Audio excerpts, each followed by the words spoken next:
வணக்கம் உறவுகளே, நாங்கள் நல்ல சுகமாக இருக்கிறோம். அதுபோல் நீங்களும் நல்ல சுகமாக இருக்கணும். இன்றைய பார்த்தீங்கன்னா பழமை போல ஒரு அருமையான சமையல் காணொலிலாம் உங்களை சந்திக்கிறோம்.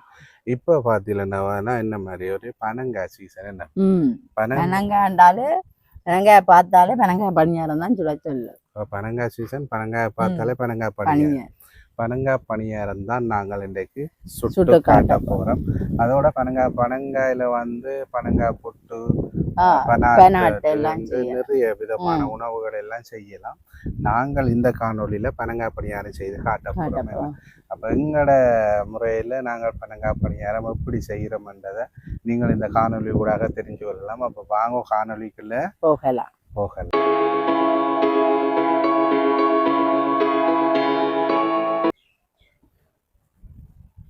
நாங்கள் பனங்காய் சுட போறோம். பனங்காய் பணியாரம் சுட போறோம். நாங்க பனைக்கு போய் ஏற்கனவே பெனங்காய் எடுத்து வச்சிருக்கிறோம். எடுத்து போட்டு மூளையை முடைச்சு போட்டு கொண்டு வந்துட்டு நல்ல பெனங்காயோ சில நேரம் சொல்லலாதானே வண்டுகள் இருக்க மூள் உடைச்சோம்டா அந்த மூளுக்குள்ளே பண்டு போயிருக்கும். அப்ப நாங்கள் அங்கே உடைச்சு எடுத்து கொண்டு வந்தது. ஏனென்றா அப்ப பார்த்தா மூளுக்குள்ள வண்டு இல்லை. இந்த மூள் பகுதியில வண்டு இல்லாட்டி நல்ல வண்டு இருக்காது. அப்ப நல்ல பனங்காய், அது நல்ல கருப்பு பனங்காய், பானியும் நல்ல மஞ்சள் பானியா வரும். வெள்ளை பெனங்காய் எடுக்கக்கூடாது. அந்த வெள்ளை பெனங்காய் அந்த கயர்ன்னு சொல்றேன். வெள்ளை பெனங்காய் எடுக்கக்கூடாது பணியாரத்துக்கு. இந்த பெனங்காய் தான் நல்லது. நல்லா இருக்கும். நல்லா இருக்கும். நல்ல பானியும் மஞ்சள் பானி கழிவர். இப்ப நாங்கள் அப்ப பனங்காயை உரிச்சு முதல் நாங்கள் தோலை உரிப்போம். எங்கள்கிட்ட பெனங்காய் அடக்கிற தோலை வடிவா உரிச்சு எடுத்துட்டு நல்ல பழமண்டா டக்கண்டே அப்படியே பிரிஞ்சு வரும். பேருங்க எப்படி இருக்குதுண்டு மூன்று விதை. ஆனா நல்ல பெரிய விதை. நல்ல பெரிய விதை, நல்ல பெரிய பழம் தான். நல்ல பெரிய பழம், நல்ல மஞ்சள் பழம்.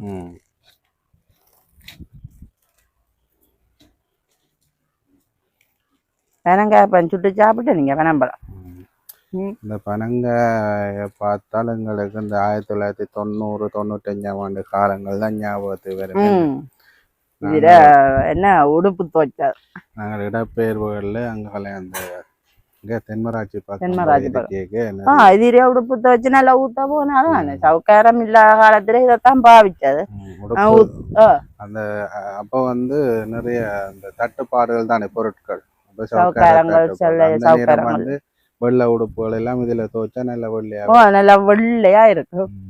அதோட வந்து விடியல ஒரு பனம்பழம், ஒரு பனம் விதை சாப்பிட்டு போனாலே பசியும் இருக்காதான். நாங்க அப்ப தோலை உரிச்சு எடுப்போம்.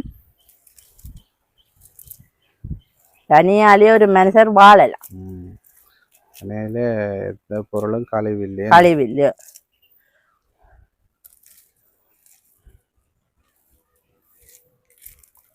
நல்லா வந்து நல்ல பழமா இருந்தா தோல் டக்கண்டு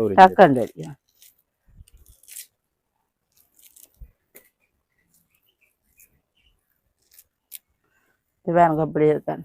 பனம்பழத்தை சுட்டு சாப்பிட்டுட்டு இதை நாங்க வந்து வெள்ளி ஆக்கி பொம்மை போல செய்யறது. அப்படியே ரெண்டு பின்னி காட்டி பாக்குறோம். சில நேரத்துல விளையாட்டு செய்யறதோ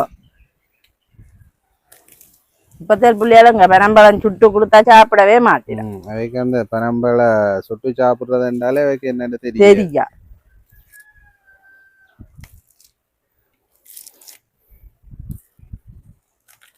நாங்கள் அப்படியே எல்லாத்தையும் தோலை உரிச்சு எடுப்போம். அந்த பனம்பழத்தை வந்து அந்த கீரை வெட்டி போட்டு உப்புத்தூள் போட்டு சாப்பிடுறது நல்லா இருக்கும். இப்ப நாங்க இந்த பெனம்பழத்தை களி எடுத்து போட்டு எரிய தேவையில்லை. ஒரு இடத்துல போட்டுட்டு பெனம்பாத்தி போடலாம். பெனங்கிழங்கு பிறகு எடுக்கலாம். சில பேர் என்ன பெனங்காய்க்காக சுட்டு போட்டு தந்தா. அப்ப சுட்டு போட்டு தந்தா அது பாத்திக்கும் உதவாது. இப்ப நாங்க இப்படியே பச்சையா தந்தா இது பாத்திக்கு போடலாம். பெனங்கிழங்கு வேற மங்களுக்கு சுட்டு போட்டா அது வந்து முளைக்கிறதன்மை கட்டுப்போ. அப்படியே நாங்க எல்லாத்தையும் தோல் எடுத்து கொள்ளுவோம். இப்ப பனம்பழம் பாருங்க, எல்லா தோலும் பிச்சு எடுத்துட்டோம். தோல் நல்ல வடிவா எடுத்துட்டோம் பாருங்க. அப்ப நாங்க இதுல இருந்து பானி எடுக்க பிசைஞ்சு எடுப்போம்.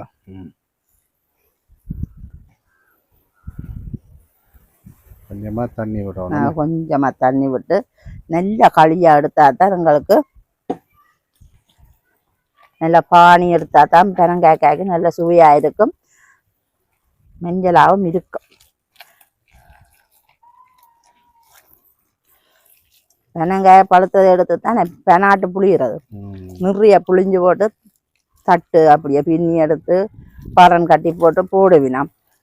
ஒன்றுக்கு மேலே ஒன்று அப்படியே ஊற்றி கொண்டே இருக்கிறது. 5-6 நாளைக்கு ஊற்றினா தான் நல்லா தடிப்பான பெனாட்டா வரும். பெனாட்டில் உள்ள சத்த போல எதிலும் இல்லை வரா. அதோடைய அப்படியே தேங்காய் சொட்டோட சாப்பிட அவ்வளோ சுவை. அது பெரிய ஓலைப்பாயெல்லாம் தட்டு பெரிய தட்டு இழைச்சு ஓலையில தனி ஓலையிலே இழைச்சி பெனங்காளி அப்படியே ஊத்துற. வேறங்க அப்படி வருது. நல்ல களி, நல்ல களி, நல்ல வாச பெனங்காயம். விடமாட்டியல் போல வெள்ளை ஆக்காம நல்ல களி வருது. நல்ல களி.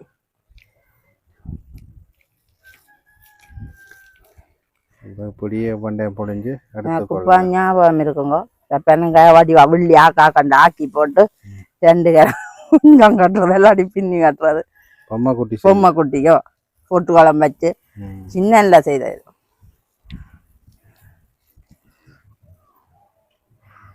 அதிக கைவினை பொருட்கள் உருவாக்கக்கூடிய ஒரு பெனையில தான் நீத்து பொட்டியோ தட்டு பொட்டியோ காயோ ஒரு மனுஷன் வாழக்கூடிய இது ஒரு பெனையில இருக்குது. இப்ப கூட அழிச்சு கொண்டும் பறியணும், அதன் இது தெரியாம. அப்ப நாங்கள் இப்படியே எல்லாத்தையும் புளிஞ்சு எடுத்துக்கொள்வோம். அப்போ பெனங்காய் பானி வந்து நாங்கள் வடிவா எனக்கு அப்படி செஞ்செடுத்தாச்சு. நல்ல களி வந்ததுக்கு இப்போ இதை வடிச்செடுக்கணும். வடிச்செடுப்போம். நாங்கள் அரி தட்டுறதா வடிச்செடுக்க போறோம்.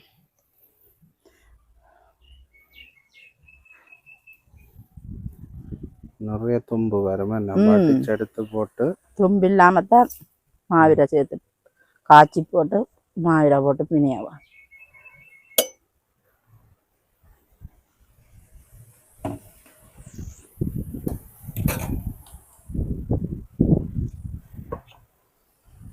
நல்ல களிதானே, டக்கண்டு விழா.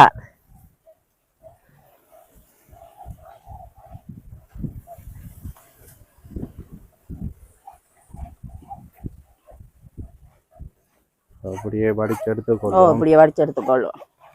ஒரு தும்பொன்னும் இல்லாம நல்ல வடிவா வடிச்செடுத்துட்டேன் பாருங்க. இனி அடுத்ததா என்ன செய்யணும்? இனி நாங்க காய்ச்ச வேணும். காய்ச்சி எடுக்கோம். நாங்க சுடையில தானே பெனங்காய, அவன் நாங்க காய்ச்சி எடுக்க போறோம். காய்ச்சி நல்லா பொங்க காய்ச்சி எடுத்துட்டு இந்த மாவோட சேர்த்து குழைக்கிறோம். குழைச்சி போட்டு பெனங்காய சுட வேண்டியது. இப்ப எல்லாம் அடுப்பு நேரம் எரிய விளக்கிட்டு நாங்க சட்டியை வச்சுக்கொள்வோம் பானி காய்ச்சறதுக்கு.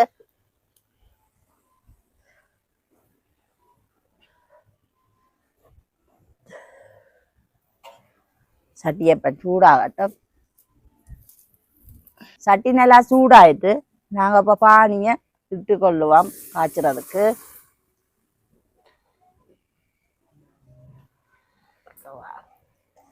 நாங்க நல்லா கொதிச்சு வர மட்டும் காய்ச்ச வேணும். பானி காய்ச்சறதுக்கு என்ன இருக்குன்னா இந்த என்ன சுட்டு போட்டு காய்ச்சினா அந்த பச்சை மணம் இருக்காது. நாங்க இதுல காய்ச்சி போட்டு தந்தாலும் பச்சை மணம் இருக்காது.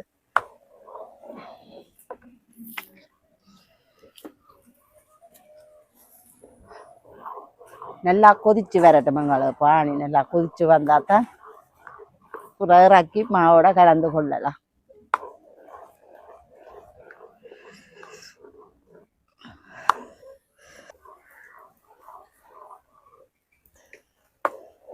பாருங்க பானி எப்படி இருக்குதுன்னு. இந்த சூடாய் வரைக்கும் நல்ல வாசம். தென்னம்பழம்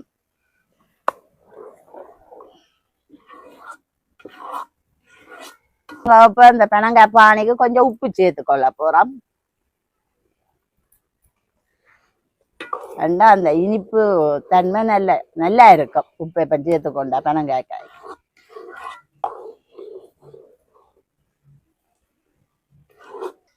நல்லா கொதி வந்துட்டுது. ஓ நல்லா பாருங்க கொதிச்சு வந்துட்டு எங்களுக்கு இவ்வளவுமே காணும் கொதிச்சது. நாங்க இனி ரக்கி கொள்வோம். ரக்கி நல்லா ஆற விட வேணும். சுட சுட நாங்க பானி விடுறது இல்லை, நல்லா ஆற விட்டுத்தான் மாவோட பானி சேர்த்து கொள்ள வேணும். நாங்க ரக்கி கொள்ளுவோம். அப்ப பானி சூடாக்கி எடுத்துட்டோம். சூடாக்கி பாருங்க எடுத்துட்டு ஆறியும் வந்துட்டுது. நல்லா மா வச்சிருக்கிறீங்க. அப்படியே சீனியும் இருக்குது. இந்த சில்வரால 4 சுண்டுமா, அப்படியே 4 சுண்டு மாவுக்கு இந்த சில்வரால ஒரு சில்வர் சீனி, ஒரு சில்வர். அப்ப இனி நாங்க 2ஐயும் சேர்த்து கலக்க போறோம், சீனியும் மாவை.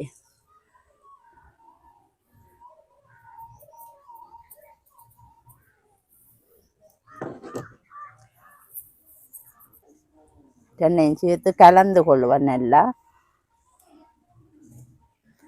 உங்களுக்கு குறைவா சீனி சேர்க்க வேணுமெண்டா சேர்த்து கொள்ளலாம். சில பேர் சீனி போடாமே சுவர் உள்ளாக்கள் இது சாப்பிடலாம் தானே. இது சாப்பிடக்கூடாது, பானி கூடாது, இது எண்ணெய் எல்லாம் சேர்த்து சுவர் சாப்பிடல. 1-2 சும்மா ஆசைக்கு ஒரு வருஷத்துல ஒரு தானே பெனங்க அவ்வளோ போகுது. ஆசைக்கு ஒருக்கா சாப்பிட்டே தானே ஆகணுமே. இப்போ நாங்கள் மற்ற இப்போ மரக்கறிகள் மீன்கள் மற்ற சாப்பாட்டை விட நாங்கள் இது ஒரு வருஷத்துல ஒருக்கான்னா அந்த பெனங்காய் விழுகிற காலத்துல எத்தனை நேரம் வேண்டாலும் சுட்டுக்கொள்ளலாம். ஒரு வருஷத்துல சீசன் மட்டும்தான். நாங்கள் இப்போ பானியை சேர்த்து கொள்ளுவோம், அளவளவா விட்டு சேர்த்து கொள்ளுவோம். பானியை பாருங்க எப்படி இருக்கண்டு.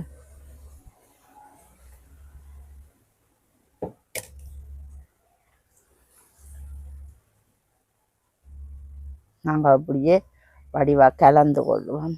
இப்போ பார்த்தீங்கன்னா சீனி மற்ற பெனங்காய் பானி எல்லாம் விட்டு நான் நல்ல வடிவாக கலந்தெடுத்துட்டோம். நல்ல பதத்துக்கு கலந்தெடுத்துட்டோம். நாங்கள் இனி அடுப்பை மூட்டியாச்சு. நாங்கள் சட்டியை வச்சு பெனங்காய் பணியாரத்தை சுடுறாதான். நாங்கள் சட்டியை வச்சு கொள்ளுவோம். இப்போ பார்த்தீங்கன்னா சட்டி நல்லா சூடாயிட்டு நாங்கள் தேங்காய் எண்ணெயை விட்டு கொள்ளுவோம்.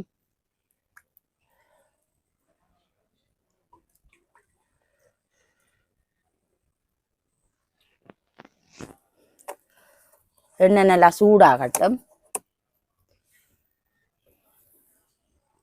இப்போ எண்ணெய் நல்லா சூடாயிட்டு நாங்க இனி பெனங்காயை சுட்டெடுப்போம். பணியாரம் இப்படியே நாங்க போட்டுக்கொள்ளுவோம்.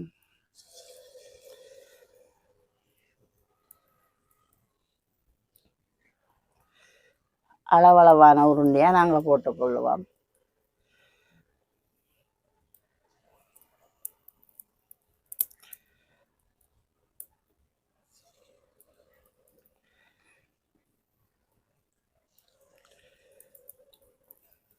எண்ணெயோட சேரைக்கே நல்ல ஒரு வாசம் வருது.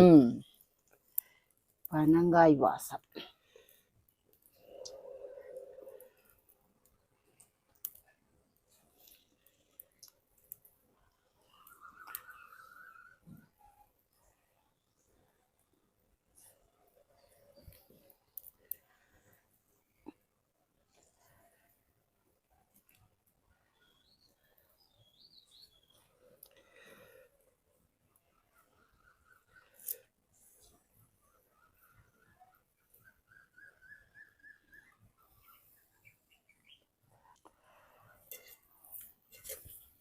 பாத்தீங்களா எப்படி இருக்கு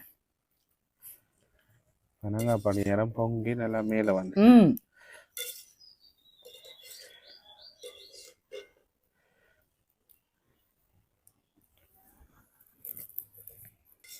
நல்லா பொரிஞ்சு வரட்டும் பொண்ணுறாம. பார்க்கவே நல்ல ஆசையா இருக்கு.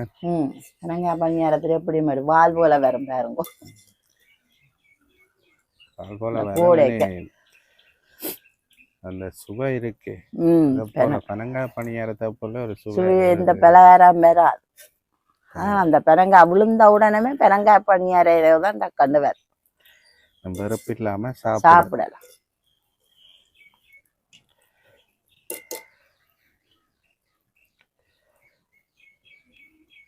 இந்த பனங்காய் பணியாரம் வந்து நாங்க சுட்ட வச்சு சாப்பிடுறத விட அடுத்த நாள் வச்சு ஒரு நாள் அடுத்த நாள் வச்சு சாப்பிடுங்க அந்த சொட்டு தன்மையும் அந்த அதின் சுவையும் இன்னும் நல்லா நல்லா இருக்கும்.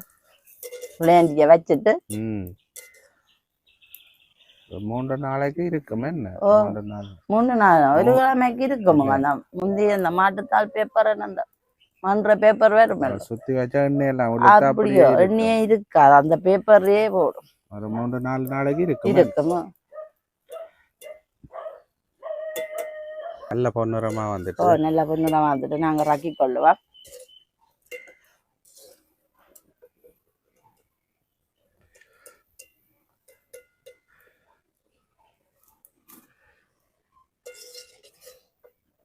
உண்மைக்கும் பார்க்கவே ஆசையா இருக்கு.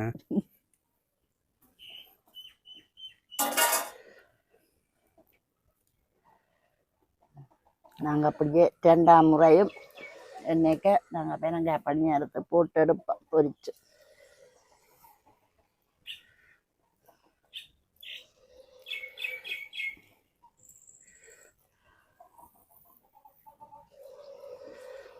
பனங்காய் பணியாரத்துக்கு நல்ல சுத்தமான தேங்காய் எண்ணெயா பாவிக்கணுமே.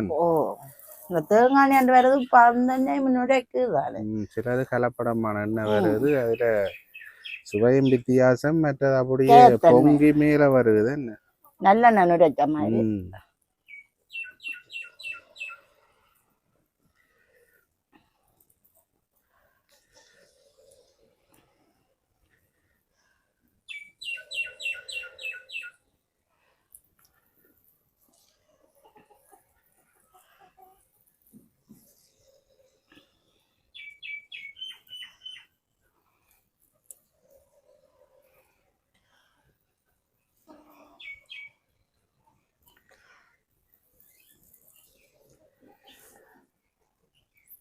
தொண்ணூறாம் ஆண்டு காலப்பகுதியிலே எத்தின தடை என்ன எவ்வளவோ தடை, எவ்வளவோ பொருட்களை வந்து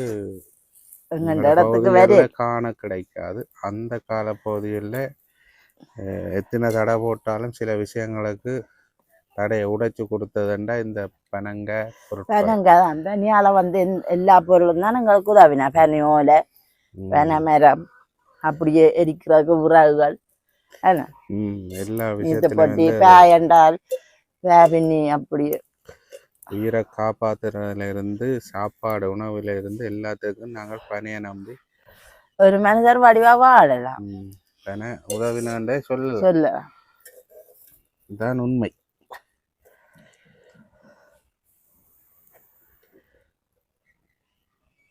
இந்த பானை வந்து காய்ச்சுற தன்மையில இருக்கு, நல்லா காய்ச்சி அந்த களி நல்ல வடிவா கயத்தன்மையிலும் இல்லாம போயிடும், அதுல நல்லா பொங்கி வேற நல்லா வேறுங்க. என்னன்னு சொல்ற, வேப்பனுக்கு புளிக்க வைக்கிறது, இதுக்கு நாங்க புளிக்க வைக்கிறோம் இல்ல, உடனே குழைச்சு உடனே சுடுறாரு. வேப்பனுக்கு நிறைய இதுகள் எல்லாம் போட என்ன ஈஸ்டுகள் இதுக்கு எதுவுமே இல்லை, மாவும் சீனியும் பனங்காய் களியும் தான். நல்லா பொன்னிறமா வந்துட்டு இதை நாங்க ரக்கி கொள்ளுவோம்.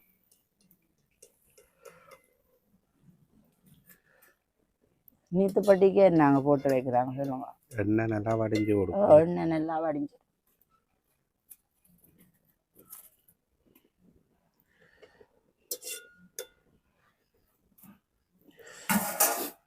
அப்ப நாங்கள் இப்படியே நீ எல்லாத்தையும் சுட்டு எடுத்துக்கொள்ளும். இப்ப பாத்தீங்கன்னா நாங்க பனங்காக வடிவா சுட்டு எடுத்துட்டோம், சுட்டு எடுத்துட்டோம். இப்ப பனங்காக சாப்பிடணும் போல ஆசையா இருக்கு. பாருங்க எப்படி எப்படி இருக்கண்டு பார்க்கவே அது சாப்பிடணும் போல. இப்ப நாங்கள் சாப்பிட்டு பார்ப்போம் எப்படி இருக்குன்னு. சாப்பிடும் பாருங்க எப்படி வெந்து அப்படியே பிரிச்சா அப்படியே வேறணும் என்ன, அப்படியே உள்ளுக்கெல்லாம் அப்படியே பானைறாங்க. எண்ணெயில பொரியாக்க நல்ல ஒரு வித்தியாசமான வாசமும் சுவையும் வரும்.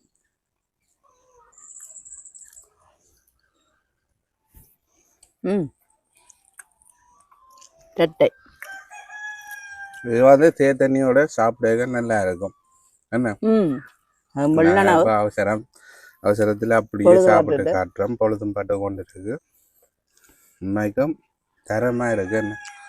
இனிப்புகள் எல்லாம் நல்ல அளவு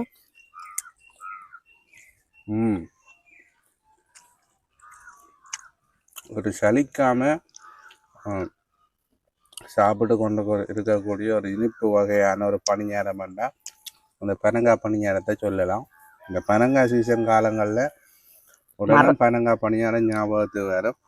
அது எல்லாரும் சுட்டு சுட்டு சாப்பிடுவோம். நாங்களும் இன்றைக்கு எங்கடையில் சுட்டு எங்களோட உறவுகளுக்காக காட்சிப்படுத்தி இருக்கிறோம். சாப்பிட்டோண்டே இருக்கிறான் காய்ச்ச கமரா பிடிக்கிறவருக்கும் ஆசையா இருக்கு போல சாப்பிட. அங்கால எடுத்து வாக்குல ஓகே உறவுல, இதே போல நீங்களும் பனங்காய் சுட்டு சாப்பிட்டு பாருங்க, வேறு லெவலில் இருக்கும். மற்றும் ஒரு அழகான காணொலியில் சந்திக்கலாம், சமையல் காணொலியில். நன்றி, பாய் பாய்.